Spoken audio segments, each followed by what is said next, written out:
হাতের উল্টো পিঠ দিয়ে কপালের বিন্দু বিন্দু শ্বেতজল মুছছি সেই তখন থেকে।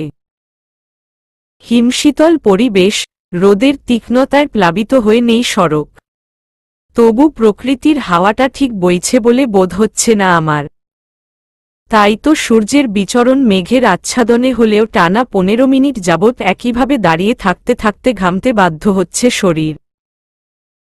আজকে কি কোনো বিশেষ দিন, যেই দিনে সব রিকশাওয়ালা একত্রিত হয়ে একই সময় হঠাৎ করে ভ্যানিশ হয়ে যায়?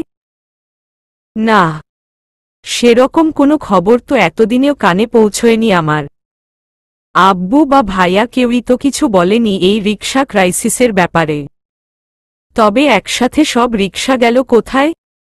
নাকি নিজেদের মাঝে অবরোধ গড়ে তুলবার জন্য গোলমিটিং পাকিয়েছে সবাই? যদি তাই হয়, তবে নির্ঘাত তাদের গোলমিটিংয়ের মূল বিষয়বস্তু হচ্ছে যেথায় থাকিবে অনন্যার পদচারণা, থাকিবে না সেথায় কোনো রিকশার আনাগোনা।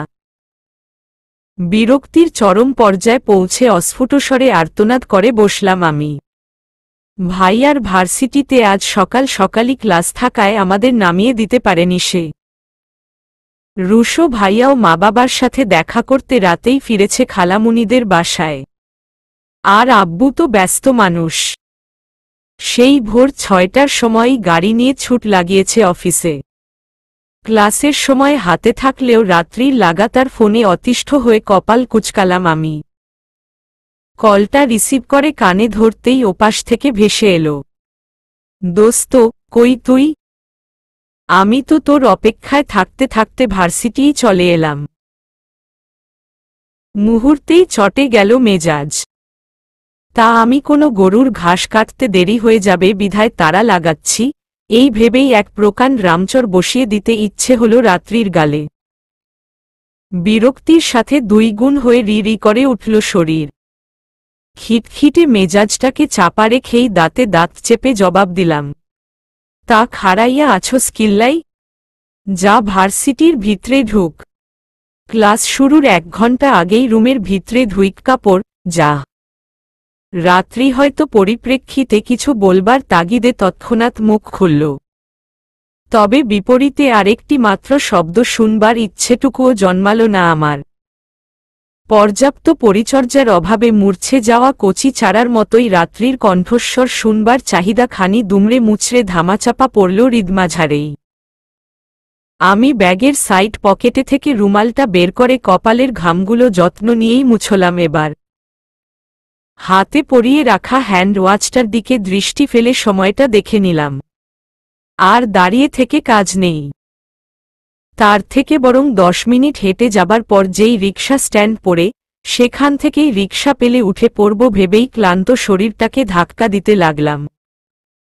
পা দুটো আজ বড্ড অলসতায় চুপসে রয়েছে। হাঁটতে যে বিন্দুমাত্র ইচ্ছে নেই তাদের, এও বুঝা গেল। তবু হাঁটতে হবে। ইচ্ছের বিরুদ্ধে ভার্সিটি পৌঁছবার জন্যে হলেও এতখানি পথ হাঁটতে হবেই ভেবে ধীর পায়ে এগিয়ে চললাম আমি। হাঁটতে শুরু করেছি 1 মিনিটটাও ঠিকঠাক পূরণ হয়েছে কিনা জানা নেই, এর মাঝেই এক ব্লু কালার প্রাইভেট কার এসে থামল আমার ঠিক পাশ বরাবর। আমি প্রায় চমকে 2 ধাপ সরে দাঁড়ালাম। ভ্রু যুগল কুঁচকে ভেতরের মানুষটিকে তা জানার প্রবল কিউরিওসিটির দরুন সন্দিহান চোখে তাকালাম। কারটার লেফট উইন্ডোর কাছ নেমে এক হাস্যজল প্রতিমা দৃষ্টিগোচর হতেই অকারণেই ঠোঁটে স্নিগ্ধতায় মাখা মুচকি হাসি ফুটে উঠল আমার। পরমুহূর্তে আবারও ভ্রু কুঁচকে 2 ধাপ এগিয়ে গেলাম আমি। কারের ড্রাইভিং সিটে বসে থাকা আপুটি আমায় উদ্দেশ্য করে বললেন, হ্যালো আপু, রিকশার খোঁজ করছিলে তাই না? কোথায় যাবে? তুমি যদি কিছু মনে না করো তবে আমি তোমায় নামিয়ে দেই। আমি তৎক্ষণাৎ মাথা ডানে বামে নাড়ালাম। অনুনয়ের সুরে বললাম, না না আপু, ঠিক আছে, আমি যেতে পারব। এই তো সামনেই স্ট্যান্ড আছে, একটু হাঁটলেই পেয়ে যাব। আপনি শুধু শুধু ভাববেন না। আপুটির মুখে স্পষ্ট অভিযোগের ভাব ফুটে উঠল। ঠোঁট বাঁকিয়ে হতাশ কণ্ঠে সে বললেন, বড় বোন ভেবে যেতেই পারো। নাকি আবার আমায় ছেলেধরা টেলেধরা ভাবছ? কিন্তু তুমি তো মেয়ে, ছেলে হলে যদিও ভাবার অবকাশ ছিল। শেষের বাক্যটি যে আপুটা মজার ছলেই বললেন তা বুঝতে পেরে হাসলাম আমি। কপালে ভাঁজ ফেলে সামনে রাস্তার বাঁক পর্যন্ত চোখ বোলালাম। এটুকু হাঁটতে গেলেই যে এই মুহূর্তে আমার ব্যাটারি লো হয়ে ডাউন খেয়ে যাব তাও স্পষ্ট ভীষণ। যার দরুন আর কোনো উপায় না পেয়ে অবশেষকে আপুটির থেকেই লিফট নিলাম আমি। কারে বসে সিটবেল্টখানি আষ্ঠেপৃষ্ঠে বেঁধে নড়েচড়ে বসতেই আপুটা মুচকি হাসলেন। গাড়ি স্টার্ট দিয়ে স্টিয়ারিংয়ে হাত রেখে বললেন, নাম কি তোমার? এলাকায় নতুন নাকি? জি আপু, আমি আয়ানা জাহান অনন্যা। আপনি আমায় অনন্যা বলেই ডাকতে পারেন। এই তো কদিন হলো ভার্সিটিতে অ্যাডমিশন নেওয়ার পর রাজশাহীতে এলাম। আপুটি হেসে জবাব দিলেন, বেশ তো। কোনো ভার্সিটিতে অ্যাডমিশন নিয়েছ? আর ইউ নাকি রুয়েট? রাজশাহী ভার্সিটি আপু। খানিক চমকালেন আপুটি। হয়তো অন্য কিছু বলতে চেয়েছিলেন, পরমুহূর্তে নিজের ভাবনাখানা বদলে বললেন, বাহ, আমি নিত্য মেডিকেল কলেজের 3rd ইয়ার স্টুডেন্ট। আজ ক্লাস নেই, ছোটখাটো একটা প্র্যাকটিক্যাল থাকায় এত ফুরফুরে হয়ে ঘুরছিলাম আর কি। বেশ কিছুক্ষণ যাবতই খেয়াল করছিলাম রাস্তার ধারে দাঁড়িয়ে আছে মিষ্টি একটা মেয়ে। তাছাড়া এই দিক থেকেই যেহেতু যাচ্ছিলাম তাই ভাবলাম তোমায়ও পৌঁছে দেই গন্তব্যে।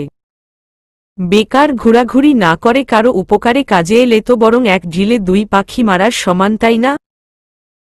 আমি হেসে সম্মতি জানালাম। আপুটি বেশ খোলা মনের মানুষ বুঝতে পেরে অজান্তেই এক ভালোলাগা কাজ করতে শুরু করল আমার। রাস্তায় আরও বেশ কিছু টুকটাক আলাপন চলল দুজনায়। প্রায় 15 মিনিটের মাথায় ভার্সিটির গেইটের সামনে এসে গাড়ি থামালেন নিত্য আপু। মিষ্টি হেসে বললেন, এই নাও, তোমার 20খানা মিনিট বাঁচিয়ে দিলাম। সাবধানে যেও, ভার্সিটির সব ছেলেপেলেরা কিন্তু ভালো হয় না। কোনো দরকার পড়লে অবশ্যই টিচার কিংবা সিনিয়রদের ইনফর্ম করবে, বুঝলে? আমি পলক ঝাপটে সম্মতি জানালেও সিনিয়র শব্দটা মস্তিষ্কে পতঙ্গের ন্যায় কামড়াতে শুরু করল মুহূর্তেই। যাদের কাছে নিজের প্রবলেমস শেয়ার করতে বলছে আপুটা, তারাই যে আমার প্রবলেমের মূল ভিত্তি একথা পেটে এলেও মুখ ফুটে আর বলা হলো না আর। গাড়ি থেকে নেমে আপুকে ধন্যবাদ জানালাম বার কয়েক। দুধাপ এগিয়ে আবারও পূর্বের জায়গায় ফিরে নিত্য আপুকে উদ্দেশ্য করে বললাম, আপু, আমাদের বাসায় তোমার দাওয়াত থাকল। এরপরে কখনো দেখা হলে কিন্তু সোজা বাসায় নিয়ে যাব বলে দিলাম। আমি এক পায়ে রাজি কিউটি, তুমি না বললেও ঠিক খুঁজে বের করে তোমার বাসায় চলে যেতাম আমি। আজ মেঘ জমেছিল আকাশের বিশাল হৃদয়খানিক কিছু অংশ জুড়ে। ঘন কালো বর্ণখানি লেপ্টে ছিল তাতে। মেঘের মন কি তবে খারাপ? থেকে থেকেই কেঁদে উঠছে যে মেঘটা। তার নিদারুণ কান্নায় ঘাসের চাদরও ভিজে একাকার। বাহিরে ঝিরিঝিরি বৃষ্টি পড়ছে। ঠান্ডা হাওয়ায় হিমশীতল শ্বাস গ্রহণে মত্ত হয়েছে মন। তবু থমথমে পরিবেশটায় মেজাজটা ঠান্ডা হয়নি আমার। ক্যান্টিনের পাশে গোলটেবিল ঘেঁষে চেয়ারে মুখ ফুলিয়ে বসে আছি আমি। শীতল শ্বাস গ্রহণ করলেও ভেতরের যত ক্ষোভ ছিল তা উত্তপ্ত নিঃশ্বাস রূপে নিঃসরণ করে চলেছি। পাশেই মুখ ছোট করে রাত্রি বসা। আমার জন্য অপেক্ষা না করেই হেঁটে হেঁটে ভার্সিটি পর্যন্ত চলে আসায় চরমভাবে ক্ষিপ্ত হয়ে রয়েছি আমি তার ওপর। কি এমন হতো আর 5টা মিনিট অপেক্ষা করলে? বাস কি ছুটে যেত? নাকি ফ্লাইট মিস হয়ে যেত অগত্যাই? দুটোর একটাও তো নয়। তবে শুধুমাত্র রংঢং করবার জন্য 1 ঘন্টা পূর্বে ভার্সিটি আসার কি এমন দরকার ছিল তার? জানা নেই আমার। মেয়েটা এত সময় কিভাবে পায় আর কিভাবেই বা ব্যয় করে সেই হিসেব মেলাতে মেলাতেই কোচিংয়ে মাথাটা চক্কর দিয়ে উঠত আমার। রাত্রি এই নিয়ে 20 কি 22 বার সরি শব্দটি উচ্চারণ করতে করতে মুখে ফেনা উঠিয়ে ফেললেও তবু কোনো হেলদোল দেখা যায়নি আমাতে। গল্পের আসল লেখিকা আয়ানা জাহান নুসরাত। এই মুহূর্তে কিছু বলা মানেই সোজা 5 আঙুলের ছাপ তার গালে বসানো। তার জবাবস্বরূপ কিছু বলতে নিলেই দমিয়ে রাখা রাগের জ্বালামুখী উপচে পড়বে, সাথে না চাইতেও তার কানের গোড়ায় ঠাডিয়ে দুখানা চড় মারবার ইচ্ছেটাও পূরণ করতে উঠবে হাত। কি দরকার অহেতুক ঝামেলা বাড়ানোর? তার থেকে চুপচাপ থেকেই রাগটা মিটিয়ে ফেলাই যাক না। রাত্রি অবশেষে ক্লান্ত হয়ে ক্যান্টিনের ভেতরে ঢুকল। আমি আগের মতোই মোবাইলে অ্যাংরি বার্ড গেইমে মগ্ন। হাতে 3টে সিঙ্গারা নিয়ে আবারও মুখ কালো করে ফিরল সে। আমি আর চোখে এক পলক চেয়ে আবারও মুখ ঘুরিয়ে নিলাম। রাত্রি চেয়ার টেনে পাশে বসে হতাশ কণ্ঠে বলল, যা শালা। ভাবলাম সিঙ্গারা খাইয়ে তোর রাগ ভাঙ্গাবো, অথচ ক্যান্টিনে শশী নেই বলে কিনা একটু আগেই শেষ হয়ে গিয়েছে। রাত্রির ফুলিয়ে রাখা মুখ দেখে সামান্যতম মায়া হলো আমার। রাগটা আগের চেয়ে নিজের উচ্চতা খানিকটা কমিয়ে প্রশমিত হল। রাত্রি ঠোঁট উল্টে একবার দীর্ঘ রাস্তার পানে তাকাল। মিনমিন করে বলল, তার মানে এখন আমাকে এই এতদূর হেঁটে সস আনতে লাগবে? না হলে তোর রাগও ভাঙবে না, আর সিঙ্গারাগুলোও তোর পেটে ঠাঁই না পেয়ে হাত পা ছড়িয়ে কেঁদে ভাসাবে। হায় হায়, এ কি সর্বনাশ হলো আমার! রাত্রির উদ্ভট মার্কা প্রলাপ শুনে প্রখর তাপে বরফ গলে পানি হয়ে যাবার মতোই গলে গেল রাগের সুউচ্চ পাহাড়। ফিক করে হেসে বেচারিকে সান্ত্বনা জানালাম আমি। রাত্রি আমায় হাসতে দেখে নিজেও হেসে ফেলল। আমোদিত গলায় বলল, অনুরে তুই হেসেছিস, তার মানে আর আমার ওপর রাগ করে নেই, তাই তো? আমি সামান্য ভাব নিয়ে ঠোঁট বাঁকালাম। ওর হাত থেকে একটা সিঙ্গারা তুলে নিয়ে বললাম, খাওয়া হোক, তারপর বোঝা যাবে যে রাগের তোরণ ঘটেছে না মন্দন। রাত্রি ঠোঁট উল্টাল, অসহায় ভঙ্গিমা ধারণ করে বলল, কিন্তু তুই তো সস ছাড়া সিঙ্গারা খাস না, তাহলে? বিনিময়ে দুষ্টুমি ভরা হাসিতে ঠোঁট রাঙালাম আমি। ব্যাগের চেইন খুলে এক মস্ত বড় সসের বোতল বের করে ভ্রু নাচালাম। রাত্রি গোলগাল চোখে করে হাত বাড়াতেই টান মেরে সরিয়ে ফেললাম বোতলটা। হাতের ইশারায় নেগেটিভ সাইন নির্দেশ করে বললাম, সস তো তোমায় দিচ্ছি না বাছাধন, তুমিও তো আমার মতো আলু খাও না, সো তোমার শাস্তি হচ্ছে সিঙ্গারাটা সস ব্যতীত আলু সমেত চিবিয়ে চিবিয়ে গিলে নেওয়া। রাত্রি আমার পানে করুণ চোখে তাকাল। আমি তার বিন্দুমাত্র তোয়াক্কা না করে সিঙ্গারায় সস মাখিয়ে কামড় বসাতে লাগলাম। বোতলটা টেবিলের পাশে রাখতেই তা সূক্ষ্ম টার্গেটে পরিণত হল রাত্রির। পাশ থেকে পানির গ্লাসটা যেই নিতে হেললাম সেই হামলে পড়তে উদ্যত হল সে। আমিও কম কিসে এক প্রকার ছিনিয়ে হাত থেকে ছুটিয়ে নিলাম সসের বোতলখানি। তবে শেষ রক্ষা হল না আর। আমার পরিশ্রমের ফল এতটা রক্তাক্ত হবে তা জানলে একটা কেন পুরো 10-10টা সসের বোতল চাওয়ার আগেই গিফট করে বসতাম রাত্রিকে। গল্পের আসল লেখিকা আয়ানা জাহান নুসরাত।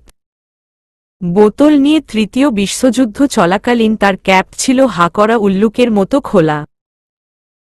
আমাদের দুই বান্ধবীর চাপে পিষ্ট হওয়া সসের বোতলখানি থেকে নাড়িভুড়ির মতো ছিটকে বের হল সস, যা সোজা কারো সাদা শার্টে গিয়ে পড়ল অগত্যাই। আমি রাত্রি দুজনেই ভয়ার্ত চোখে তাকালাম একে অপরের পানে। পাশ থেকে অলরেডি কানে ভেসে আসতে শুরু করেছে জনগণের চাপা কোলাহল।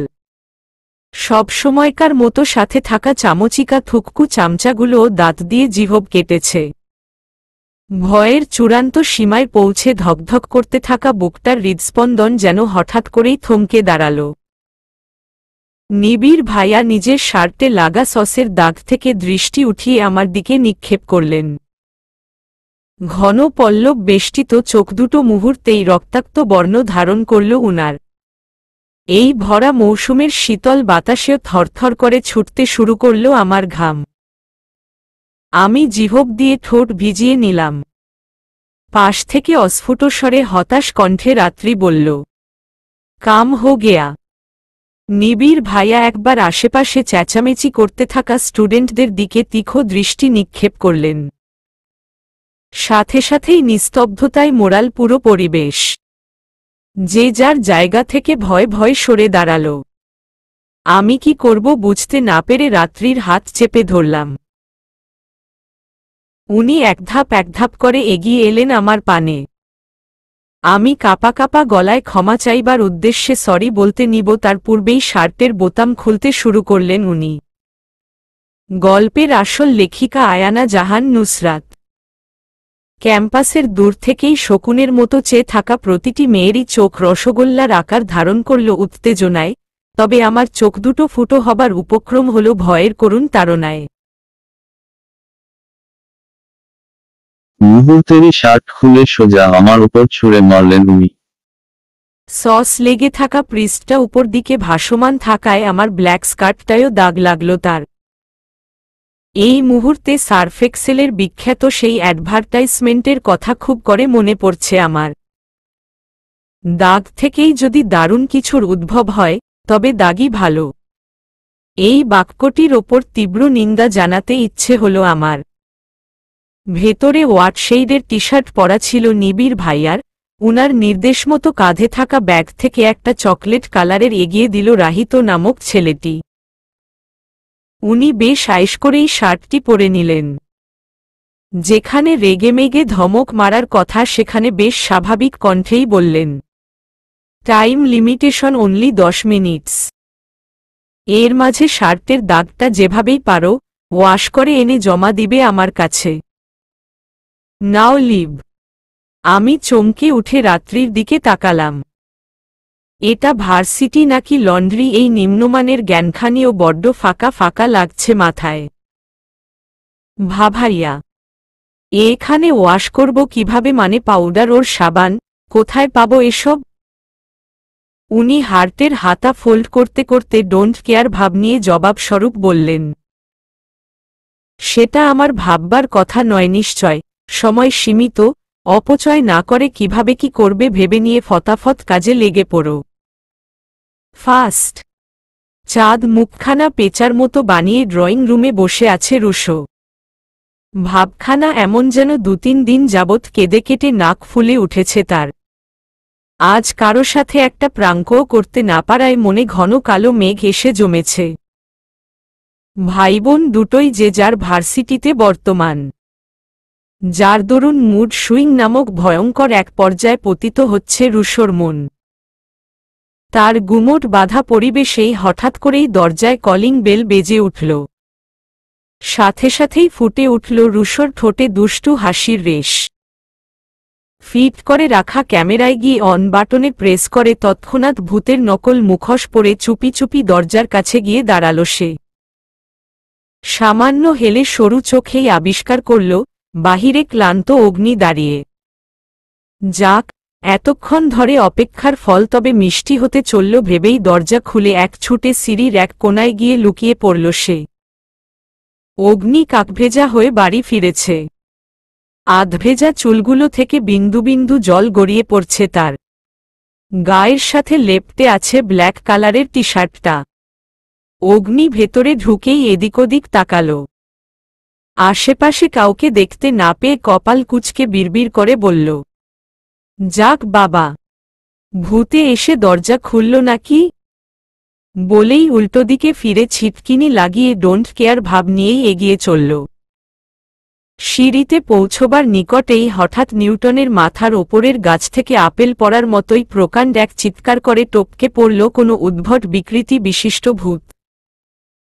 অগ্নি বিন্দুমাত্রও ভয় পেল না, বরং তার নজর স্থির হল ভূতটার কাঁধে আয়েশ করে শুয়ে থাকা আরশোলার ওপর। অগ্নি বেশ ভালোই বুঝতে পেরেছে কোনো জোকার ভূত সেজে ভয় দেখাতে এসেছে তাকে। তাই তো উল্টে মজা নেবার তাগিদে গালে হাত রেখে ভাবার ভান করে বলল, তা ভূত মহাশয় কি জানে তার কাঁধে এই মুহূর্তে একটা নাদুসনুদুস তেলাপোকা বসে আছে? তেলাপোকার নাম কান অবধি পৌঁছতেই ভয় কুকড়ে উঠে সোজা অগ্নির কোলে ঝাঁপিয়ে পড়ল রুশো। এমন আকস্মিক ঘটনায় ব্যালেন্স সামলাতে না পেরে তাকে নিয়েই সোফায় ধপাস করে পড়ল অগ্নি। রুশো ও মাম্মি ও ড্যাডিজি বলে গলা ফাটিয়ে চেঁচাতে লাগল মুহূর্তেই। এই ফাঁকে তেলাপোকাও স্থান বদলে পালালো অন্য কোনো গন্তব্যে। অগ্নি রুশোর নিচে ভর্তা হয়ে চেঁচিয়ে উঠল, চাচা আপন প্রাণ বাঁচা। প্রবাদটাকেই ধার্য ধরে বলল, আরে ব্যাটটা সর, মাইরা ফেলবি নাকি? ওই তেলাপোকা মরছে, দৌড়ানি দিছে আমাকে দেখে।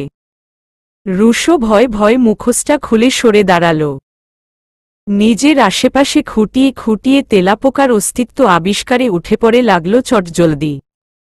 রুশো নিজের ওপর থেকে সরে যেতেই যেন প্রাণ ফিরে পেল অগ্নি। কোনোরকমে উঠে ঘন ঘন শ্বাস টানতে লাগল স্বস্তি পাবার উদ্দেশ্যে। আশেপাশে কোনো তেলাপোকার অস্তিত্ব আবিষ্কারে ব্যর্থ হতেই বিশ্বজয়ের হাসি ফুটে উঠল রুশোর মুখে। পরমুহূর্তে ঠোঁটে রহস্যময় হাসির রেশ ফুটিয়ে দুহাতে অগ্নির বাহু চেপে ধরল সে, ভ্রু নাচিয়ে বলল, bro, you are really a Superman. তেলাপোকাটাকে ভ্যানিশ করে দেওয়ার জন্য এতগুলো থ্যাঙ্কস ব্রো। আসো তোমাকে একটা পাপ্পি দেই, পাপ্পি। এই বলেই চোখ দুটো বুজে ঠোঁট কুঁচকে অগ্নির দিকে ঝুঁকতে লাগল রুশো। অগ্নি চোখ ফুটবল বানিয়ে তৎক্ষণাৎ এক লাফ মেরে কয়েক হাত দূরে গিয়ে দাঁড়াল। নেহি বলে এক প্রকাণ্ড চিৎকার ছেড়ে এক ছুট লাগিয়ে সিঁড়ি ভেঙে উপরে উঠতে লাগল সে। রুশো পিছু পিছু ছুট লাগাল তার। অগ্নিকে পাপ্পি দেবার প্রবল বাসনা নিয়ে ছুটতে ছুটতে ঠোঁট উল্টে বলল, হেই ব্রো, ভাগতে কিধার ম্যায় হু ইধার। আরে পাপ্পি তো নিয়ে যাও ব্রো। ছিমছাম রাস্তার বাঁকে কপাল কুঁচকে আধভেজা সাদা শার্টটার দিকে চেয়ে আছি আমি। মাথায় যে কত শত চিন্তা দলা পাকিয়ে বিচিত্র এক জাল বুনে চলেছে তা ভাষায় প্রকাশ করা ঠিক সম্ভবপর নয়। মাথাটা কি ভীষণ ব্যথা করছে আমার। বোধ করি কীটপতঙ্গ বাসা বেঁধেছে আমার ক্ষুদ্র মস্তিষ্কটায়। রাত্রির হাবভাব একেবারেই ভালো নয়। বন্ধু হিসেবে যেখানে আমার পাশে থেকে আশ্বাস দেবার কথা সেখানে সে যুদ্ধে নামার পূর্বেই আত্মসমর্পণ করে বসে থাকার মতো বলদ সৈনিকের দায়িত্ব পালনে ব্রত। আমি আবারও হাতের নখ দিয়ে শার্টের দাগ লাগা স্থানে ঘষামাজা চালালাম কিছুক্ষণ। লাভ হল না।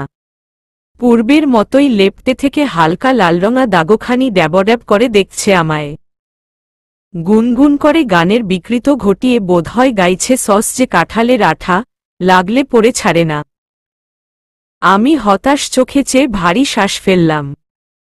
হঠাৎই নিজের সূক্ষ্ম দৃষ্টি নিক্ষেপ করে বসলাম রাত্রির ওপর।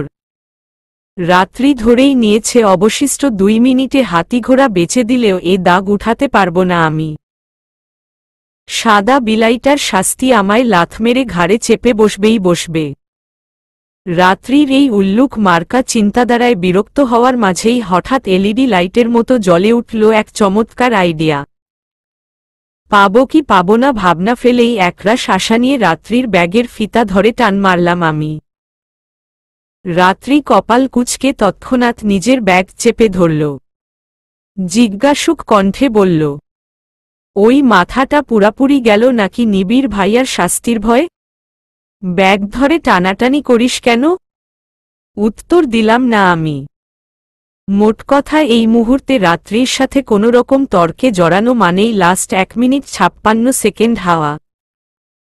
তাই যত দ্রুত সম্ভব ব্যাগটা টেনেটুনেই ছিনিয়ে নিলাম আমি। চটজলদি ব্যাগের চেইন খুলে ভেতরে হাত ঢুকালাম। বেশ কিছুক্ষণ যাবৎ খোঁজাখুঁজির পরও তেমন কাজের কিছু মিলল না। হঠাৎ নরম কোনো প্যাকেট হাতের স্পর্শে আসতেই চোখমুখ উজ্জ্বল হয়ে উঠল আমার। তৎক্ষণাৎ একটানে প্যাকেটটা বের করেই হাসি হাসি মুখে বলে বসলাম, পেয়ে গেছি। কি পেয়েছিস? রাত্রির বোকার মতো কিউরিয়াস ফেস দেখে কপট রাগ দেখিয়ে উত্তপ্ত শ্বাস ফেললাম আমি। শ্যাম্পুর প্যাকেটের এক কোনা দাঁত দিয়ে ছিঁড়ে হাফ স্পুন সমান শ্যাম্পু শার্টের দাগ লাগা স্থানে লাগালাম। পাশ থেকে বৃষ্টির কয়েক ফোঁটা পানি হাতের মুঠোয় নিয়ে রগড়িয়ে ফেনা সৃষ্টি করতে করতে বললাম, ছাগল কথাকার, তোর ব্যাগেই যে সাবানের বাপ বাসা বেঁধেছিল তা বলতে কি মুখে ছানি পড়েছিল? সরি, ছানি তো চোখে পড়ে হোয়াট এভার। তুই কতটা আহাম্মক সেটা কি জানিস? গাধার সর্দার। আমিও কেমনে ভুলে গেলাম যেই মেয়ে কিনা ব্যাগের মধ্যে আস্ত একটা বিউটি পার্লার নিয়ে ঘুরে, তার ব্যাগে নিশ্চয় শ্যাম্পু বা ফেসওয়াশ টাইপ কিছু থাকবে। এরকম আরও হাজারো অভিযোগ ছুটতে ছুটতেই অবশেষে বোতল থেকে বেশ কিছু পানি নিয়ে শার্টের ফ্যানার বিচরণ প্রশমিত করলাম। আশায় ভরা আগ্রহী চোখখানি দাগ লেগে থাকা স্থানটায় নিক্ষেপ করতেই ফলাফল দেখে এক প্রকার লাফিয়েই উঠে দাঁড়ালাম। শেষ শেষ শেষ, ভ্যানিশ পাউডার ছাড়াই দাগ গায়েব করে ফেলেছি আমি। Hip hip hurray. মনে মনে অসংখ্য বার আল্লাহকে শুকরিয়া জানালাম। রাত্রি মাথা চুলকতে চুলকতে দাঁড়াল, গালে হাত দিয়ে ভাববার ভান করে বলল, শ্যাম্পুও তাহলে ডিটারজেন্টের কাজ করে? তার মানে এরা একে অপরের পরিপূরক। ও মাই গড, তাহলে তো কষ্ট করে প্রতিদিন শ্যাম্পু কিনতে হবে না আমার। ডিটারজেন্ট দিয়েই চুল স্মুথ এন্ড সিল্কি বানিয়ে ফেলব আমি। এই মুহূর্তে রাত্রিকে পৃথিবীর সবথেকে বড় কানওয়ালা পাঠা বলে মনে হচ্ছে আমার। মেজাজ তুঙ্গে পৌঁছবার আগেই চটজলদি পা চালিয়ে ছুট লাগালাম আমি। সময় নেই হাতে, একদম সময় নেই আমার। এত তাড়াতাড়ি বোধহয় ছোটবেলায় দৌড় প্রতিযোগিতাতেও দৌড়ইনি আমি। এখনো মনে পড়ে ছোটবেলার সেই গাধামো টাইপ আমিটাকে, যে কিনা হুইসেল পড়বার পর আশেপাশে সবাই ছুট লাগিয়েছে কিনা দেখতে ঘাড় ঘোরাতেই ওপাশ থেকে বিজয়ী নাম অ্যানাউন্সমেন্ট করা সারা হয়ে পড়ত। নিজের এসব উদ্ভট টাইপ কাজকর্মে সবাই হাসাহাসি করলেও আমি বুঝি নার্ভাস হলে ঠিক কতটা বিদঘুটে অনুভূতিতে পিষ্ট হয় মন। নার্ভাসনেস কি তা হাড়ে হাড়ে টের পাই বিধায় জনগণের কাছে লজ্জাবতীর বদলে স্টুপিড উপাধি পেতে হয় আমার। নিবিড় ভাইয়াকে ঘিরে বেশ কয়েকজন ছেলে মেয়ে দাঁড়িয়ে আছে। তাদের ভিড়ে ঠিক উনাকে দেখবার জো হয়ে উঠছে না। মোট কথায় সবার নিবিড় নিবিড় বলে শোরগোলের ফলশ্রুতিতে দৌড়ে ব্রেক মেরে দাঁড়িয়েছি আমি। আমার টাইম লিমিটেশন অনুযায়ী 10টা মিনিট পেরিয়ে 12 মিনিট ছুঁই ছুঁই। তবে কি ঠিক সময় পৌঁছতে পারলাম না? কিন্তু দোষটা কি পুরোপুরি একপক্ষীয় হল? না তো। এই আমি 11 মিনিটের মাথায় এসে পৌঁছলাম, আর এই ছেলেমেয়েদের ভিড়ে 1 মিনিটের বেশি দাঁড়িয়ে রয়েছি, এতে তো অর্ধেক দোষ উনাকেই দেওয়া চলে। আর কি বা এমন ভেসে যাবে, ফুস করে আমার দোষের 1খানা মিনিট বিয়োগ করে উনার খাতায় যোজন করলে? এই ভেবেই এক দুষ্টু হাসিতে ঠোঁট রাঙালাম আমি। পাশেই রাহিত এবং সিনান ভাইয়াদের দাঁড়িয়ে থাকতে দেখে হাত উঁচু করে ডাকলাম। তবে আমার গলার আওয়াজ তাদের অবধি পৌঁছতে পারল না ঠিক। এত কোলাহলে রীতিমতো কানের পর্দা গলে সুপে পরিণত হবার উপক্রম হয়ে দাঁড়িয়েছে আমার। রাত্রিও এলো এর মাঝে। দুজনেই এগোলাম রাহিত এবং সিনান নামক ছেলে দুটির নিকটে। ভাইয়া, শার্টটা ওয়াশ করা হয়ে গেছে। এটুকু বলতেই রাত্রির হাত খামচে থামিয়ে দিয়ে আমিই গলা মেলালাম। হ্যাঁ, হয়েছে তো। সেই অনেকক্ষণ ধরে দাঁড়িয়ে আছি, পা দুটো ঝিম ধরে গেল মাগো। এত ভিড় যে উনাকে ডাকাও যাচ্ছে না।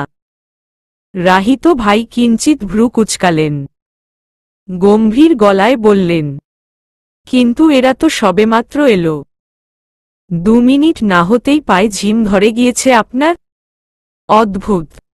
আমি থতমত খেয়ে গেলাম। প্রসঙ্গ এড়িয়ে যাবার ভান ধরে বললাম, ওই দৌড়ে এসেছি তো তাই, ছাড়ুন তো এসব কথা।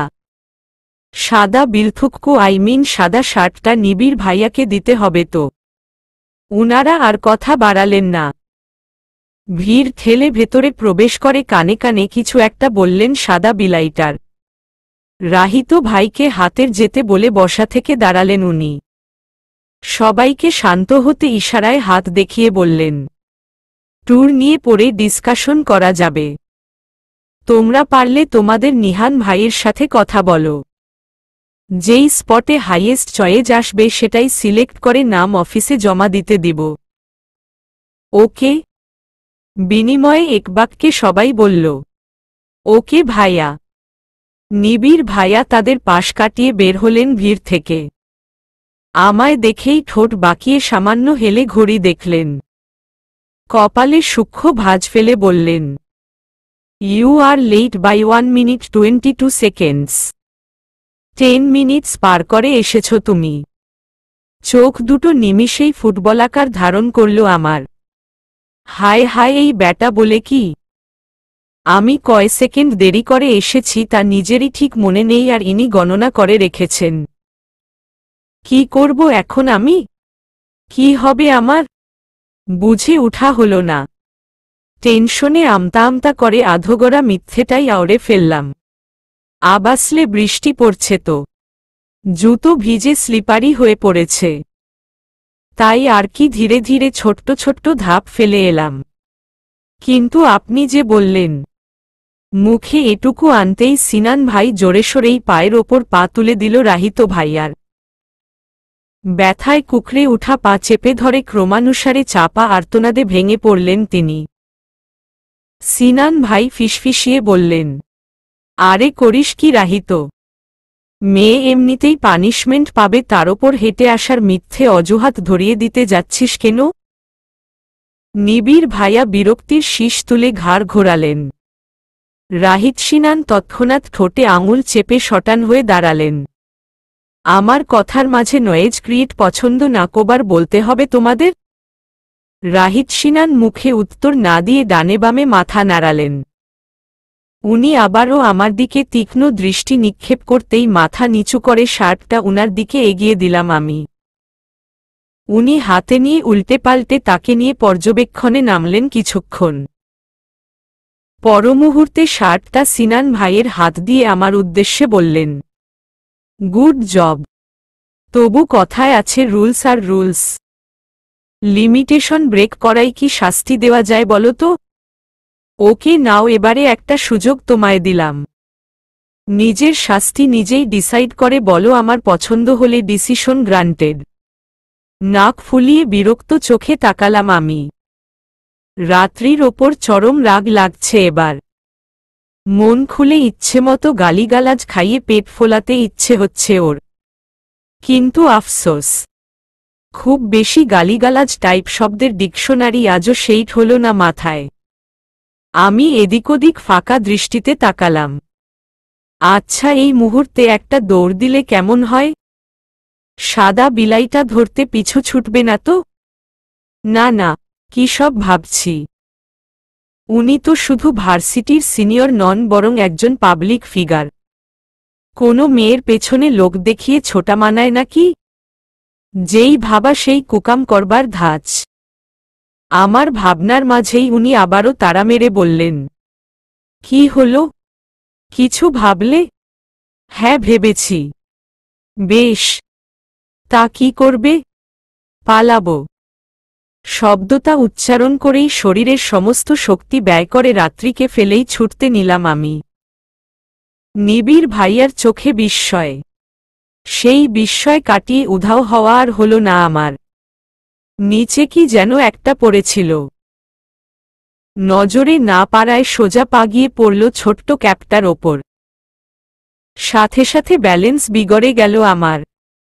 সামলাতে পারলাম না নিজেকে, সামনে থাকা আস্ত সাদা বিলাইটার ওপরই ধারাম করে পড়তে হলো অবশেষে। কাহিনী এখানেই শেষ নয়, ক্লাইম্যাক্স এখনো বাকি। যার দরুন আমায় নিয়েই টাল সামলাতে না পেরে সোজা ভেজা ঘাসের ওপর পড়লেন উনি। ছিটকে চারিদিকে ছড়িয়ে পড়ল কাদা পানি। হঠাৎ করেই এক প্রকাণ্ড চিৎকারে মেতে উঠল ব্যস্ত ক্যাম্পাস। বৃষ্টির ফোঁটায় ফোঁটায় শরীরের সাথে লেপ্টে শুয়ে রইল পোশাক। নিবিড় ভাইয়ার বিস্ময় বড় বড় চোখ দুটোয় অদ্ভুত কিছু কথা ভেসে বেরোচ্ছে। সেই স্নিগ্ধ চোখে চোখ পড়তেই থমকে গেলাম আমি। পলকহীন চেয়েই রইলাম উনার ঘন পল্লব বেষ্টিত অক্ষিগোলকদ্বয়ের পানে। ঈশ্বস কি মায়াভরা চোখ, এত সুন্দর কেন তারা? ভ্রু যুগল খানিও কত যত্ন নিয়েই না বানানো। আমি বাস্তবতা ভুলে ঘোরের জগতে ডুবতে চলেছি সবে। এর মাঝেই নিবিড় ভাইয়ার স্পষ্ট ধমকেই ছিন্ন হল ভাবনা। ইউ স্টুপিড, এটুকু বলতেই থমকাতে হল উনাকে। একজোড়া উন্মুক্ত পায়ের আবির্ভাব ঘটল নিকটে। হাতে ফ্লাওয়ার প্রিন্টের ছাতা, পরনে রেড কালার শর্টস। ভারী মেকআপে মেয়েটির চকচকে করছে ত্বক। আমাদের এভাবে পড়ে যেতে দেখে অবাক চোখে তাকালো সে। গাঢ় লাল রঙা ঠোঁট দুটো আলাদা করে এক উচ্চ কম্পাঙ্ক বিশিষ্ট চিৎকার ছাড়ল মুহূর্তেই। হোয়াট দ্য হেল, এসব কি নিবিড়? শপিং মলের ৩ নং ফ্লোরে মাথায় হ্যাট, চোখে সানগ্লাস, কফি কালারের লং গাউন পরিহিত এক সুশ্রী প্রতিমা দাঁড়িয়ে হ্যান্ডওয়াচগুলোয় সূক্ষ্ম দৃষ্টি নিক্ষেপ করে খুঁটিয়ে খুঁটিয়ে দেখছে। কপালের ভাঁজ প্রকটভাবে দৃশ্যমান তার। কোনটা ছেড়ে কোনটা নেবে এই ভেবেই মাথাটা ভনভন করছে যেন। আচ্ছা, ছেলেদের কেমন হ্যান্ডওয়াচ বেশি পছন্দ, বেল্টওয়ালা নাকি চেইনযুক্ত? নিত্য কনফিউশনের বেড়াজালে পিষ্ট হয়ে দাঁত দিয়ে ঠোঁট কামড়ে ধরে এই প্রশ্নের উত্তর খুঁজতেই মগ্ন। সেলসম্যান একের পর এক ওয়াচ দেখিয়ে চলেছে। যেখানে এমনিতেই কনফিউশনের ভুক্তভোগী নিত্য, সেখানে আরও এতগুলা অপশন যুক্ত করাই মাথার জটপাকানো নার্ভগুলো আরও বিশ্রীভাবে পেঁচিয়ে আটকে আসছে তার। ব্রোব্রোই দেখো, পিঙ্ক এন্ড গোল্ডেনের কম্বিনেশনে ওয়াচটা। পাশ থেকে কারো আহ্লাদি গলায় কথাটা শুনেই আর চোখে তাকালো নিত্য। White colour shirt, blue pant, চুলগুলো ব্রাউন শেইডের, যাদের বিচরণে ঢেকে আছে কপাল। ঠোঁট দুটো বাচ্চাদের মতো গোলাপি, মুখে দাড়ি নেই, আদৌ উঠেছে কিনা সন্দেহ। চেহারায় বিদেশি বিদেশি ভাব। ফর্সা বর্ণের লম্বা পাতলা ছেলেটা গঠনের দিক থেকে বড় হলেও দেখতে একটা বাচ্চার থেকে কম লাগল না নিত্যর। শার্ট আপ রুশো, ওটা লেডিস ওয়াচ, আমাদের জন্য না। নিত্যর বুকটা হঠাৎই যেন ধক করে উঠল। এ কার গলা শুনল ও? এত পরিচিত সুমধুর কণ্ঠ। নিত্য এবার ঘাড় ঘুরিয়ে পূর্ণ দৃষ্টি নিক্ষেপ করে বসল। রুশো নামক ছেলেটার পাশে তার থেকে হয়তো 1 ইঞ্চি লম্বা একটি ছেলে দাঁড়িয়ে। কপালে তার সূক্ষ্ম বিরক্তির ভাঁজ। রুশোকে জ্ঞান দিতেই মূলত নড়ছে তার ডার্ক রেড ঠোঁটজোড়া। সিল্কি চুলগুলো সাইন করছে, গালের চাপ দাড়িতে সৌন্দর্যটা বোধ করি বেড়েছে আরও বহুগুণ। দুজনের চেহারায় অল্প অল্প মিল। বর্ণটা মূলত একই ধাঁচের হওয়ায় দুভাই ভাবতেই মন সায় দিল তার। নিত্যর ভাবনার মাঝেই দুভাই গিয়ে নিজেদের মতো ঘড়ি চুজ করতে লেগে পড়ল। রুশো নামক বাচ্চা বাচ্চা টাইপ ছেলেটি যতবারই কোনো না কোনো ঘড়ি দেখিয়ে বলছে সুন্দর, ঠিক ততবারই বড় ভাইয়ের থেকে ধমক খেয়ে চুপ করে যাচ্ছে। নিত্য অজান্তেই ফিক করে হেসে ফেলল। ম্যাম ম্যাম, কোনটা নিবেন ঠিক করলেন? নিত্য আনমনেই বলে উঠল। চাইলেই কি আর নেওয়া যায়? সরি। নিত্য হুঁশে ফিরল। চটজলদি মুখ ফিরিয়ে আমতা আমতা করতে করতে একটা ওয়াচ হাতে তুলে নিল। মুখে বলল, আব কিছু না, আমি দেখে বলছি। নিত্য সানগ্লাসের আড়ালেই নিজের সূক্ষ্ম দৃষ্টি নিক্ষেপ করে দাঁড়িয়ে রইল অগ্নিরুষোর ওপর। হাত দিয়ে ঘড়ি উল্টে পাল্টে দেখবার ভঙ্গিমায় সাজলেও তার চোখ এবং মন দুটোই অন্যদিকে। অগ্নি বেশ কিছুক্ষণ যাবৎ রুশোর কাণ্ডকারখানা পর্যবেক্ষণ করল। এক পর্যায়ে তার প্রতি অতিষ্ঠ হয়ে দোকানদারকে বলল, ভাই, এসব মেয়েলি টাইপ লাইট শেইডের ঘড়ি রাখুন তো, ব্ল্যাক স্ট্যান্ডার্ড কিছু দেখান। দোকানদার অগ্নির কথা মতো তাই করল। রুশোর মুখে দুঃখ দুঃখ ভাব। বিষণ্ণ মনে অগ্নির সিদ্ধান্তই মানতে হল তাকে। অগ্নি 2-3টে ঘড়ি দেখে নিতেই তাদের মধ্যে একটি হাতে তুলে নিল। উমম্বিটার লাগছে, এটাই প্যাক করে দিন।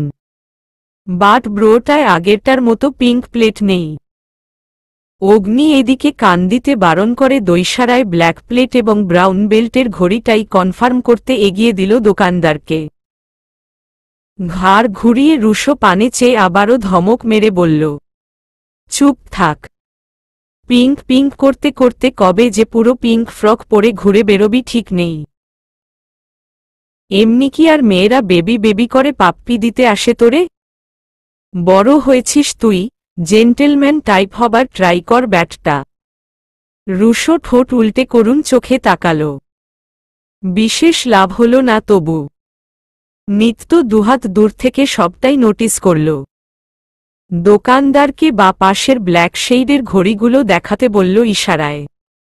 ঘড়িগুলো এগিয়ে দিতেই নিত্য হতাশ হল। সেইম দেখতে ঘড়িটাই কিনতে চেয়েছিল সে। জিজ্ঞেস করে জানল ওরকম সেইম পিস আর নেই, তবে সিমিলার আছে। নিত্য ওটাই বের করে দেখাতে বলল। ডিফারেন্স এইটুকুই, অগ্নির পছন্দ করা ঘড়ির প্লেটটায় রাউন্ড শেইপের ছোট ছোট্ট পাথর বসানো ছিল, আর এটায় ডিজিট লেখা। তবু সিমিলার তো। বেশ পছন্দ হয়েছে নিত্যর। অবশেষে সেটাই নেবার সিদ্ধান্ত ধার্য করে প্যাক করতে বলল দোকানদারকে। অগ্নিরুশো বিল মিটিয়ে ফেরার পথেই বিল মিটিয়ে হাঁটা ধরল নিত্য। গ্যারেজের সেকেন্ড রোতে পৌঁছে হঠাৎই গুনগুনিয়ে অগ্নি গান ধরল। ভেঙ্গেছে পিঞ্জর, মেলেছে ডানা, উড়েছে পাখি, পথ অচেনা। নীরের ঠিকানা পাবে কিনা পাখি তা নিজেও জানে না। নীরের ঠিকানা পাবে কিনা পাখি তা নিজেও জানে না। মেঘপুঞ্জের ফাঁকে ফাঁকে তীক্ষ্ণ আলোর ঝলকানি। বর্ষণের বেগ কমে এসেছে অনেকটা। ভেজা মাঠ, ভেজা রাস্তা, ভেজা ভবন, সবটা জুড়েই মেঘের কান্না বিরাজমান। কাদাপানি মাখা আমি বৃষ্টিতে ভিজে চিপচিপে হয়ে গুটিসুটি মেরে রয়েছি। নিজেকে দুহাতে ঢাকবার যথাসম্ভব চেষ্টা চালিয়ে যাচ্ছি। আমাদের ঘিরে দাঁড়ায়ছে শতাধিক শিক্ষার্থী। সবার দৃষ্টির কেন্দ্রবিন্দু বর্তমানে আমি, নিবিড় ভাইয়া এবং সেই আগন্ত মেয়েটি। নিবিড় ভাইয়া শার্ট ঝাড়তে ঝাড়তেই আমার দিকে চোখ গরম করে তাকালেন। ভেজা গা নিয়েও গলা শুকিয়ে আসছে আমার। পরনের জামা, পায়জামা, ওড়না সবটাই লেপ্টে আছে গায়ে। রাত্রি আমায় আড়াল করতেই পাশে এসে দাঁড়াল। এর মাঝে আবারও প্রশ্ন ছুড়ল মেয়েটি, হেই ইউ, কি করছিলে তুমি নিবিড়ের সাথে? চোখে দেখতে পারো না? হ্যান্ডসাম ছেলে দেখলেই গায়ে পড়তে ইচ্ছে করে নাকি? নিবিড় ভাইয়া ঘাড় ঘোরালেন না। হাতের ইশারায় মুখটা আপাতত বন্ধ রাখতেই নির্দেশ দিলেন তাকে। মেয়েটি রাগে ফুঁসতে ফুঁসতে চুপ করে রইল। রাহিত ভাইয়ার হাতে ছিল তখনকার সস লাগা সাদা শার্টটা। শুধুমাত্র দাগ লাগা জায়গায় পানি দেওয়ায় প্রায় শুকনোই আছে তা।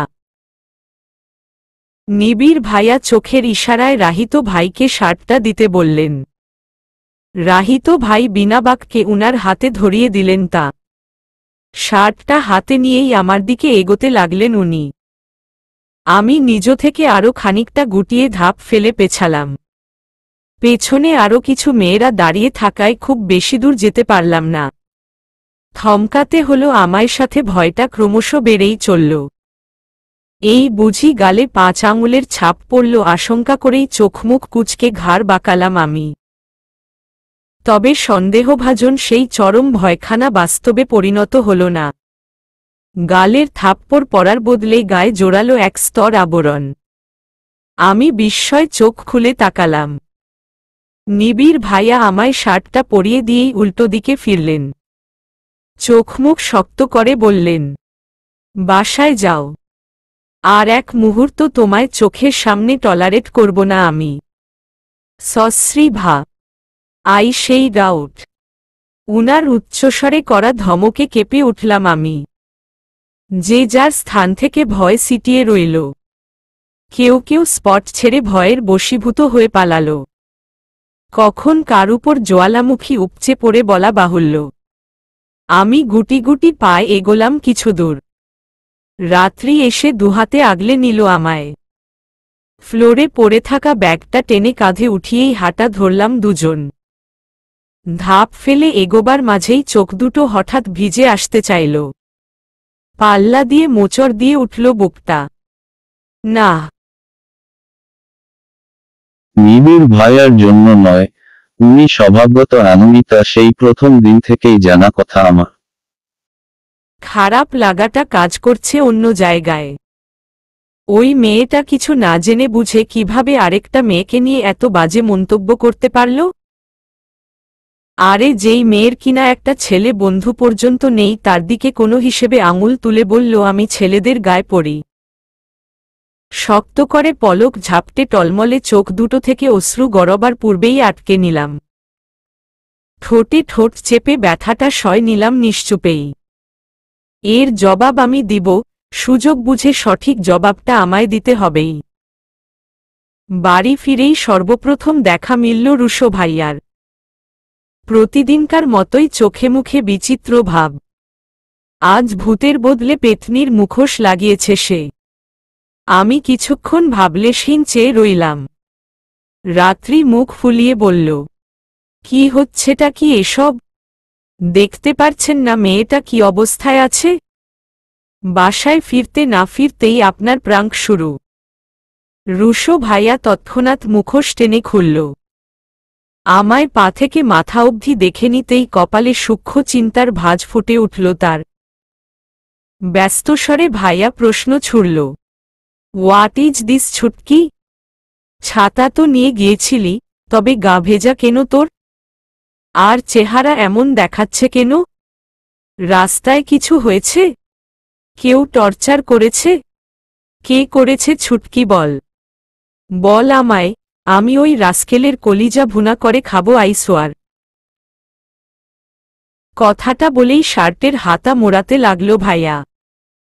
তার চোখে মুখে স্পষ্ট দুশ্চিন্তার সাথে অজানা কারো ওপর পাহাড় সমান ক্ষোভ।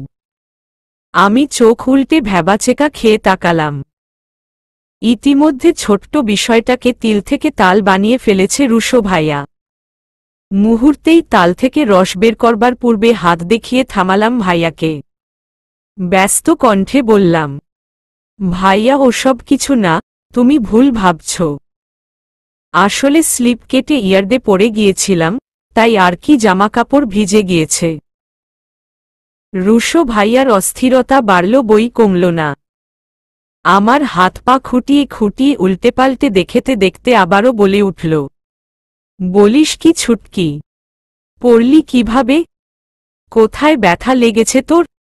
হাতে লেগেছে, দেখি দেখি পায়ে লেগেছে নাকি খুব? আমি কপাল চাপড়ালাম কিছুক্ষণ। রুশো ভাইয়াটা যে আমায় মশা কামড়ালেও ব্যস্ত হয়ে মশার গালে থাপ্পড় মারতে চায় এ নতুন নয়। অথচ ভাইয়া কি জানে যে মশার গাল তার একটা নখের থেকেও হাজার গুণ ক্ষুদ্র? জানে হয়তো, তবু মন মানে না ভাইয়ার। ভাইয়াকে থামাতে মাথাটা নাসূচক ডানে বামে নাড়ালাম আবারও। মুখে বললাম, আহা রুশো ভাইয়া, ওসব কিচ্ছু হয়নি আমার। এই গা ভিজেছে যা। তুমি টেনশন করো না তো, আমি চেঞ্জ করে এসে বলছি। রাত্রি বিরক্তি নিয়ে বলল, মেয়েটার ঠান্ডা লেগে যাবে এভাবে। এত প্রশ্ন বাদ দিয়ে আন্টিকে বলুন গরম গরম আদাচা বানিয়ে আনতে। অসুস্থ হয়ে পড়লে মুসিবত। রুশো ভাইয়া এক মুহূর্ত দাঁড়াল না। এই ফাঁকে ঘরে চলে এলাম আমি। রাত্রি বিছানায় বসেই অপেক্ষার প্রহর গুনছিল। শাওয়ার নিয়ে বেরোতেই চোখ কোটর থেকে বেরিয়ে আসার উপক্রম হলো আমার। ঘর শুদ্ধ একটা নয়, দুটো নয়, পুরো ৫-৫টে মানুষের বিচরণ। আমায় ওয়াশরুম থেকে বেরোতে দেখেই একে একে প্রশ্ন ছুড়তে লাগল সবাই। আম্মুর ভাইয়ার অভিযোগে মাখা ধমক, আব্বুর আদুরে গলায় চিন্তার রেশ, রুশো ভাইয়া বলিতে অভিমানে মাখা কিছু আমেজ। আমি গুটি গুটি পায়ে বিছানায় ভাইয়াদের মাঝে চুপটি করে বসলাম। রাত্রি এতক্ষণে হয়তো আমার ধপাস থুপুস কাদায় লুটুপুটু খাওয়ার কাহিনী ব্যক্ত করে ফেলেছে। তবে নিবিড় ভাইয়াকে যথাসম্ভব উজ্জ্ব রেখেই। ভাবনার মাঝেই হঠাৎ মাথায় টোকা পড়ল। অগ্নি ভাইয়ার ভ্রু কুচকানো। একমাত্র এই বান্দা ছাড়া কথায় কথায় আমার ওপর ঠাসঠুস কেউ করে না বিধায় টোকার উৎস খুঁজতে খুব বেশি বেগ পেতে হল না। বিনিময়ে চোখমুখ কুচকে তাকালাম আমি। ফোঁসফাস করতে করতে বললাম, সমস্যা কি ভাইয়া? বলা নাই কওয়া নাই হুটহাট মারিস কেন? চুপ কর। ঠিকঠাক দাঁড়াতে পারিস না আবার মুখে মুখে কথা? আল্লাহ তো দুদুটো সুস্থ স্বাভাবিক পা দিয়েছে নাকি, তাহলে ধুমধাম যেখানে সেখানে উল্টে পরশ কেন? চোখ কি বড়ই বানাইয়া গিলে খাইছস? আহ অগ্নি, কি হচ্ছেটা কি? মেয়েটা বাই এনি চান্স পড়ে গেছে, কোথায় টেক কেয়ার করবে তা না উল্টে বকাবকি করছ। অগ্নি ভাইয়া আব্বুর কথার বিন্দুমাত্রও তোয়াক্কা করল না। উল্টে বলল, ওর টেক কেয়ার করতে করতে বুড়ো হয়ে যাব। তুমি কোনো না কোনো অঘটন তোমার মেয়ে ঘটাবেই। একে ভালো কথায় সোজা করা যাবে না, মেরে ধরে হাঁটা শেখাতে হবে। ভাইয়ার রাগ দেখে আম্মু নিজের রাগটা ঝেড়ে ফেললেন। টাওয়েল দিয়ে মাথা মুছিয়ে দিতে দিতে বললেন, আচ্ছা ছাড় ও সব, যা হয়েছে তা হয়েছে। উফ, মেয়েটা এখন পর্যন্ত ঠিকমতো চুলগুলোও মুছতে শেখেনি। শ্বশুর বাড়ি গিয়ে কি করবে এই ভেবেই প্রেশার বাড়ছে আমার। আম্মুর বিপরীতে প্রতিবাদ করবার জন্য মুখ খুলব তার পূর্বেই রুশো ভাইয়া বোকার মতো মাথা চুলকে বলে বসল, আচ্ছা সবই বুঝলাম বাটমণি, এই শশু আঙ্কেলটা কে? এন্ড ছুটকি ওই টাক্কু আঙ্কুর বাড়িতেই বা কেন যাবে?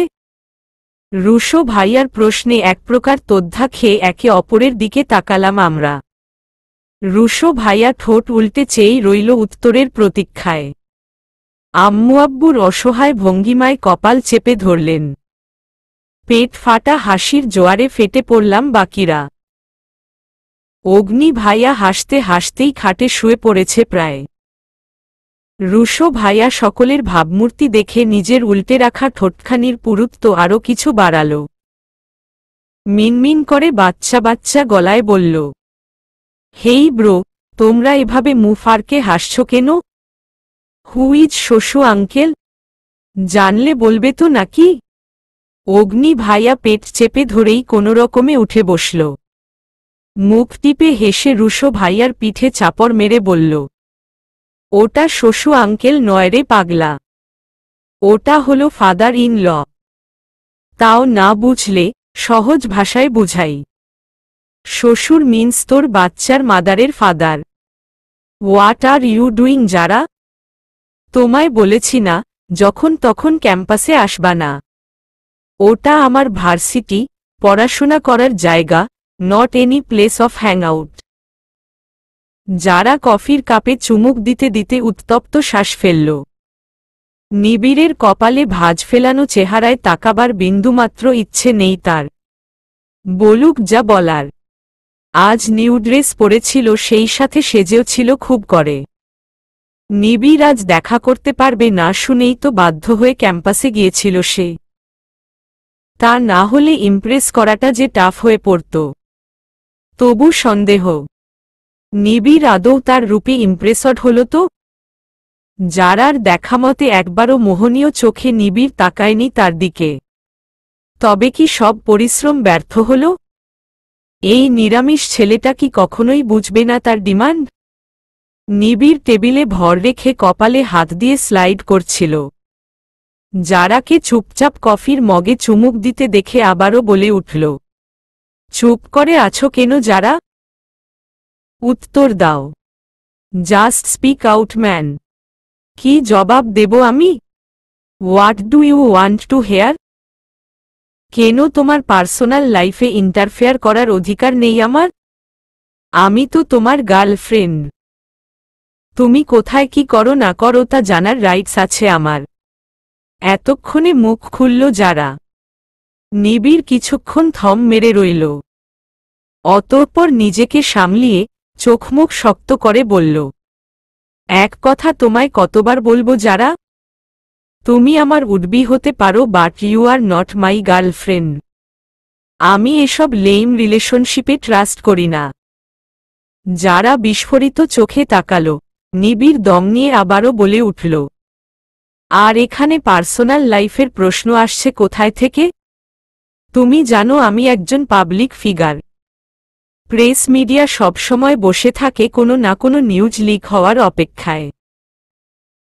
একটা ইস্যু, জাস্ট একটা ইস্যু পেলেই খবরের পাতায়, সোশ্যাল মিডিয়ায় উল্টোপাল্টা নিউজের ছড়াছড়ি শুরু হয়ে যায়। যদিও আমি ওসব গায়ে মাখি না, তবুও একটা পার্সোনাল স্পেস বলে কথা আছে। যারা তুমি টাইম চাইছো, আমি যতটা সম্ভব তোমায় টাইম দিচ্ছি। রেস্টুরেন্টে বসে এই কফি খাচ্ছি, তাও কিন্তু একটা দুটো শো ক্যান্সেল করে। ভুলে যেও না, তুমি জাস্ট আমার would be wife. Legally wife হওনি এখনো। তোমার যতটা রাইটস আছে তার ঊর্ধ্বে গিয়ে অলওয়েজ বসে থাকতে চাও তুমি। আমি হতে পারি পাবলিকের কাছে সেলিব্রিটি, বাট আমি কোনো ফিল্মের হিরো নই। হাজার হাজার হিরোইন নিয়ে উঠবস করা যেমন আমার ধাঁচে যায় না, তেমনি ওয়াইফ হবার পূর্বেই কোনো মেয়েকে নিয়ে এতটা ক্লোজ হওয়াটাও আমার পার্সোনালিটির সাথে খাপ খায় না। যারা এবার কফি মগটা টেবিলে রেখে নড়েচড়ে বসল। নিবিড়ের চোখে চোখ রেখে কঠিন গলায় বলল, সব সময় শুধু বিয়ে বিয়ে বিয়ে। বিয়ে ছাড়া কি আর কাপলরা নিজেদের মতো টাইম স্পেন্ড করছে না? আদার্স ছেলেরা যেখানে গার্লফ্রেন্ডের সাথে রুম ডেট পর্যন্ত চলে যাচ্ছে, সেখানে আমাদের মাঝে কি হয়েছে বলতে পারো? হাতটাও কোনোদিনও ঠিকমতো ধরনি তুমি আমার। নিবিড় হঠাৎ করেই শটান হয়ে দাঁড়িয়ে পড়ল এবার। দোকান দিয়ে ধোয়া বেরোবার উপক্রম তার। যারার দিকে ফিরেও তাকাল না সে। দৃঢ় গলায় শুধু এটুকু বলল, ওসব নোংরামি আমার কাছে এক্সপেক্ট করার মতো বোকামি করো না যারা। প্রতিবারই নিবিড়ের মুখ থেকে লিমিটেশন লিমিটেশন এবং লিমিটেশন, এসব শুনতে শুনতেই কানটা পেকে গিয়েছিল যারার। কিন্তু এবার মুখের ওপরই এত কড়া জবাব দেওয়ায় প্রচণ্ড রাগ হল তার। কিভাবে কি নিবিড় নিজেকে? ভালোবাসাকে সোজা নোংরামি বলে দিতে বিন্দুমাত্রও বাধল না তার। তবে কি যারাকে সে নোংরা মেয়ে বলছে? এসব কঠিনতম বাক্যগুলো নিজ মনে আওড়াতেই আওড়াতেই ব্যাগ হাতে উঠে দাঁড়ালো যারা। You know what, you are just impossible Nibir. এ কথা বলেই গটগট করে রেস্টুরেন্ট থেকে বাহিরের পথে হাঁটা ধরল সে। পেন্সিল হিলের খটমটে আওয়াজ তার দূরত্ব বাড়ার সাথে সাথে ব্যস্তানুপাতিক হারে ক্ষীণতর হয়ে চলল। একটা সময় গিয়ে শ্রবণগোচর হওয়ার ক্ষমতা থেকেও বঞ্চিত হল সেই আওয়াজ। দু হাতে মাথা চেপে ধরে বসে পড়ল নিবিড়। যারাকে বেরিয়ে যেতে দেখে সাইড কর্নারে এগিয়ে এলো ওয়েটার। ভয়ার্ত গলায় জিজ্ঞেস করল, এনিথিং রং স্যার? নিবিড় নিষ্ফলক চোখে তাকাল। স্বাভাবিক গলাতেই জবাব দিল, এভরিথিং ইজ ফাইন ম্যান, আমার একজন ফ্রেন্ড আসবে, সো তারই ওয়েট করছি। ওয়েটার মাথা ঝাঁকিয়ে সম্মতি জানাল। নিঃশব্দে বেরিয়ে গেল মুহূর্তেই। মোবাইলটা বের করে কারো নম্বর ডায়াল করল নিবিড়। ফোন কানে ধরে অপেক্ষা করল রিসিভ হওয়ার। বল ব্যাটা, কোথায় আছিস? কোথায় আবার বাসায়? ক্যাফে আসতে পারবি? কখন যাব? কতক্ষণের মাঝে আসতে পারবি? দেরি হবে, তুই ঘড়ি দেখতে দেখতে ঘুমা। 5 মিনিট লং জার্নির পর আইতাছি। নিবিড় হাসল। ছেলেটাকে কিছু বলার পূর্বেই দুধাপ গিয়ে থাকে সে সবসময়। তার ছলে ছলে ঠাট্টাও চলে রোজ। নিবিড় ছোট্ট করে শ্বাস ফেলে বলল, আয় তবে। এই খাড়া খাড়া খাড়া, লাইন কাটিস না। তোর কফির মগ যদি 2টা থেকে 3টা হয় তাহলে কি খুব বেশি প্রবলেম হবে? কথা না পেঁচিয়ে সোজাসাপটা বলে ফেল, কাকে আনতে চাচ্ছিস? আরে উইয়ে ফরেইন থাকতো, বলেছিলাম একদিন। আমার কাজিন, ভাই লাগে ভাই। নিবিড় দুবারও ভাবল না। প্রায় সাথে সাথেই জবাব দিল, ছেলে মানুষ, সমস্যা কি, নিয়ে আয়। নিবিড়ের কথা মতো দুভাই ঝড়ের বেগে পৌঁছালো ক্যাফেতে। ডিরেকশন অনুযায়ী সাউথ কর্নারের কেবিনে বসেছিল নিবিড়। তারাও এগোলো সেই পথেই। নিবিড় চেয়ারে গা এলিয়ে দিয়ে চোখ দুটো বুজে রিল্যাক্স করছিল। হঠাৎ নিজের ওপর ধারাম করে কোনো বস্তা পোড়ায় ভরকে গিয়ে চোখ মুখ উল্টে তাকাল। রুশো নিজের উত্তেজনা কাবু করতে পারছে না। ফ্রেন্ডের সাথে দেখা করাবে বলে সোজা সাদমান শাহরিয়ার নিবিড়ের কাছেই যে তাকে নিয়ে আসা হবে তা ঘূর্ণাক্ষরেও টের পায়নি সে। অগ্নি ঠিক এই ভয়টাই পাচ্ছিল, যখন তখন যেখানে সেখানে রুশো নামক আতঙ্কের ওপর বিন্দুমাত্রও বিশ্বাস হয় না তার। সারপ্রাইজ দিতে এসে নিবিড়কে দেখে এক্সাইটমেন্ট আকাশ ছুলেও শরীরটাকে যে একেবারে ভর্তা বানিয়ে ফেলবে তা কল্পনায়ও ভাবেনি সে। নিবিড়ের দম বন্ধ হবার উপক্রম, অগ্নি চটজলদি টেনে রুশোকে ছাড়িয়ে নিল তার থেকে। রুশো সরে যেতেই ঘন ঘন শ্বাস টানতে লাগল নিবিড়। অগ্নি চোখ গরম করে মাথায় ঠাস করে চাটি বসিয়ে দিল রুশোর। রাগান্বিত গলায় ধমলের সুরে বলল, রুশো তোর কি মাথার ঘিলু গলে গেছে? ওইভাবে কারো ওপর ঝাঁপিয়ে পড়ে কেউ মরে যেত তো। রুশো ঠোঁট উল্টে অপরাধীর ন্যায় তাকাল। মিনমিন করে বলল, অ্যাকচুয়ালি ওটা যে আসলেই নিবিড় ব্রো তা বিশ্বাস করতে না পেরেই আর কি গায়েব হবার ভয়ে জাম্প মেরেছি। যখন তখন স্বপ্নে এসে গায়েব হয়ে যায় কি না। অগ্নি কপাল চেপে ধরে ধপ করে পাশের চেয়ারে বসে পড়ল। নিবিড় এতক্ষণে কথা পড়ল। অগ্নি ছাড় না, ও ছোট, বোঝেনি হয়তো। ঠিক আছি আমি। এ কথা বলেই স্নিগ্ধ ঠোঁটে মুচকি হাসল নিবিড়। এলোমেলো হয়ে যাওয়া চুলগুলোর মাঝে হাত চালিয়ে ডান হাত এগিয়ে দিল। রুশোর উদ্দেশ্যে বলল, হেই, সাদমান শাহরিয়ার নিবিড়। And you? রুশো এক্সাইটমেন্টে দ্রুত হাত মেলাল। নিবিড়ের হাত ঝাঁকাতে ঝাঁকাতে আগ্রহী গলায় বলল, myself, Rusho Rehnewaz, the king of prank. নাম তো শোনাহি হোগা। নিবিড় হেসে ফেলল। রুশোকে পাশের সিটে বসতে বলে তার দিকে মুখ করে তাকাল। দুজনের উদ্দেশ্যেই বলল, খবর সবর কি? সব ঠিকঠাক, একদম ফার্স্ট ক্লাস ব্রো। তোমাকে দেখে তো আমার লুঙ্গি ড্যান্স দিতে ইচ্ছে করছে। অগ্নি সহ নিবিড়ও ফিক করে হেসে ফেলল। রুশো ছেলেটাকে বেশ পছন্দ হয়েছে তার। এমন খোলা মনের কমেডি টাইপ মানুষ থাকতে কারো মুড 2 সেকেন্ডের জন্য অফ থাকতে পারে না, এমনটাই বুঝো দিল মন। অগ্নি এবার কপাল কুঁচকে নিবিড়ের দিকে তাকাল। ভ্রু নাচিয়ে বলল, আমাদের খবর তো শুনলি। তোর খবর বল। মুখ চোখ এমন চুপসে যাওয়া বেলুনের মতো লাগে কেন? নিবিড় দীর্ঘশ্বাস ফেলল। পাশে থাকা নিউজপেপারটা মেলে তার চোখের সামনে ধরে বলল, খবর আর নতুন কি? এই টাটকা টাটকা তাজা তাজা গরম গরম খবর। সাদমান শাহরিয়ার নিবিড়ের সাথে ভার্সিটির ক্যাম্পাসে দেখা করতে গিয়েছেন বাগদত্তা আরাহিনা যারা। শালা, লাইফটা হালুয়া হইতে হইতে কালুয়া হয়ে যাচ্ছে। দুদিন পর দেখবি হেডিংয়ে বড় বড় অক্ষরে বেরোবে, সাদমান শাহরিয়ার নিবিড়ের সাথে 2 নম্বর কাজ সারতে টয়লেটে গিয়েছেন মোবাইল। অগ্নিরুশো একে অপরের দিকে অবাক চোখে তাকাল। নিবিড়ের মুখে এত খোলামেলা কথা শোনার অভ্যেস অগ্নির থাকলেও এই সম্বন্ধে রুশো জ্ঞান ছিল পূর্ণশূন্য। অগ্নি কিছুক্ষণ হাসিটাকে দমিয়ে রাখবার তাগিদে ঠোঁটে ঠোঁট চেপে ধরল। অবশেষে হাসির সাথে যুদ্ধে নির্মমভাবে পরাজিত হয়েই উপচে পড়ল তার ঝঙ্কার। সাউথ কর্নার থেকে তীব্র হাসির আওয়াজ ভেসে এলো তখনকার ওয়েটারের কানে। তার অস্থির মন আবারও প্রশ্ন করে বসল, এনিথিং রং স্যার? চলবে।